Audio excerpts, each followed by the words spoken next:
ஆகாது என்று தள்ளின கல்லை கர்த்தர் மூளைக்கு தலைக்கல்லாய் மாற்றப் போகிறார். இந்த ஜெபத்திலே இந்த சத்தத்தை கேட்கிற உங்களுடைய வாழ்க்கையிலே நிறைய பேர் உங்களை ஆகாது என்கிற கல்லாக தள்ளி இருக்கலாம். இந்த வேலையை உன்னால செய்ய முடியாது, இந்த தொழிலில் உன்னால இருக்க முடியாது, நீ சரியான ஆள் கிடையாது, நீ எப்படி இதை நிறைவேற்ற போறாய், நீ ஆக மாட்ட, நீ ஒன்றுக்கும் ஆகாத ஒரு ஆள், உன்னை எவ்வளோ நாங்கள் முயற்சி எடுத்து பார்த்தோம், உனக்கு எவ்வளோ நாங்கள் சொல்லி கொடுத்து பார்த்தோம். ஒருவேளை சமுதாயத்தினால், சொந்தங்களால், நண்பர்களாய், தொழிலால், அதிபர்களாலே துரத்தப்பட்ட ஒரு சூழ்நிலையிலே நீங்கள் வந்திருக்கலாம். ஆனால் என் ஆண்டவருக்கு ஒரு பெரிய பவர் இருக்குது. ஆகாது என்று தள்ளின எல்லா கற்களையும் தெரிந்தெடுத்து அதை சாதாரணமாக அல்ல, அதை கொஞ்சமாக அல்ல, அதை மூளைக்கு தலைக்கல்லாய் மாற்றுகிற ஒரு கர்த்தரைத்தான் நீங்களும் நானும் ஆராதித்து கொண்டிருக்கிறோம். இந்த மாதம் உங்களுக்கு அப்படியே நடக்க போகிறது. ஆகாது என்று எந்தெந்த இடத்திலெல்லாம் நீங்கள் தள்ளப்பட்டீர்களோ அந்த இடத்திலே கர்த்தர் உங்களை தலைவனாய் கர்த்தர் அபிஷேகம் பண்ண போகிறார். கர்த்தர் உங்களை தலைவியாய் அபிஷேகம் பண்ண போகிறார். அந்த தெருவிலே நீங்கள் தலைவனாக போகிறீர்கள், அந்த தெருவிலே நீங்கள் தலைவியாக போகிறீர்கள். இது கர்த்தரால் உண்டான வார்த்தை, அப்படியே நடக்கும். ஆமேன். வேதத்திலே பல மனிதருடைய வாழ்க்கை ஆகாது என்று தள்ளப்பட்டவர்கள் தான். ஆனால் ஆண்டவருடைய இறக்கம் அவங்க மேல இருந்துச்சு. ஆண்டவர் அவங்க தேட ஆரம்பிச்சாங்க, ஆண்டவருக்கு அவங்க முக்கியத்துவம் கொடுக்க ஆரம்பிச்சாங்க, ஆண்டவரை தங்களுடைய பலனாய் மாற்றி கொண்டார்கள். மனிதர்கள் தள்ளும் போது ஒரு தேவனுடைய பிள்ளை ஆண்டவரிடத்துல நேரம் ஓடணும். அப்பதான் கர்த்தர் உங்களை கையில எடுப்பார். சிலர் மனிதர்கள் அவர்களை வேண்டாம் என்று தள்ளும் போது மனசுல சங்கடப்பட்டு அப்படியே உட்காருவாங்க. அவர்களுக்குள்ள நிறைய தாழ்வு எண்ணங்கள் எல்லாம் அவங்களுக்குள்ள வரும். அவ்வளவுதான் போல அப்படின்னு எல்லாம் நினைப்பாங்க.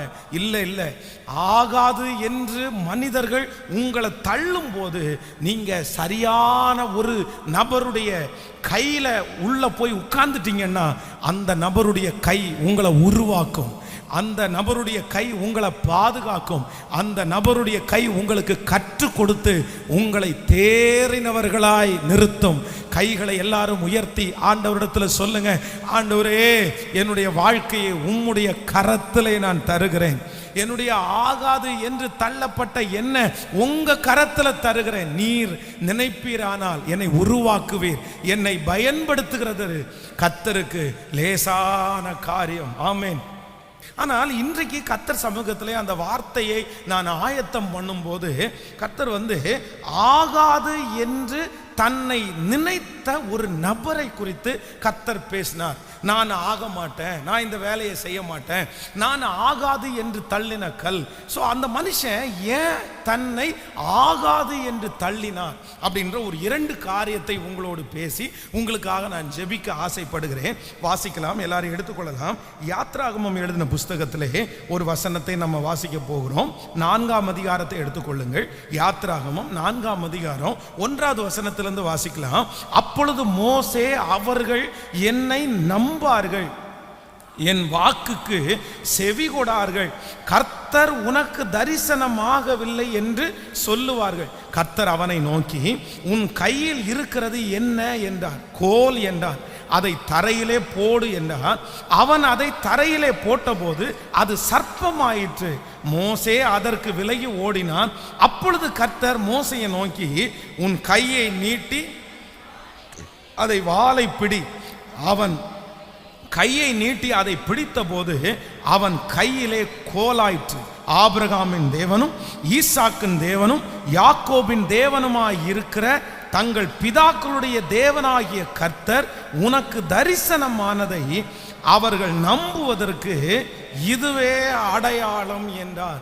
கவனிங்க ஆண்டவருடைய பிள்ளைகளே, இந்த உலக வாழ்க்கையிலே ஆகாது என்று யார் வேண்டும் என்றாலும் நம்மை தள்ளலாம். ஒரு தேவனுடைய பிள்ளையை கண்டிப்பாக தள்ளுவார்கள்.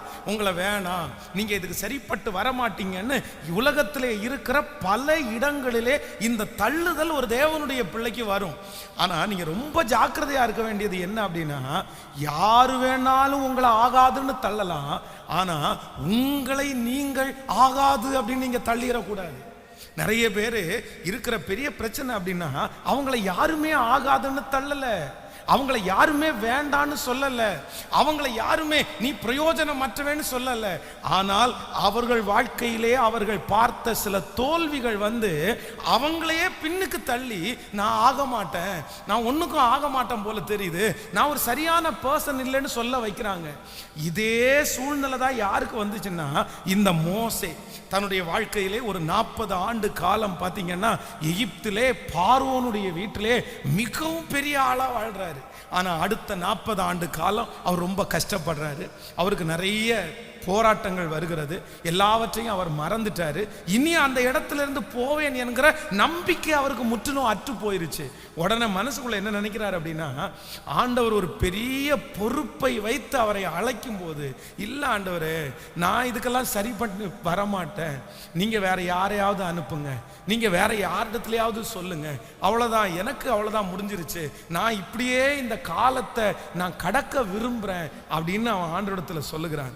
ஆனால் வேதம் சொல்லுகிறது, கர்த்தர் அவனை நோக்கி பார்த்து, இல்லை, உன்னை பயன்படுத்துவேன் என்று கர்த்தர் பயன்படுத்தினார்.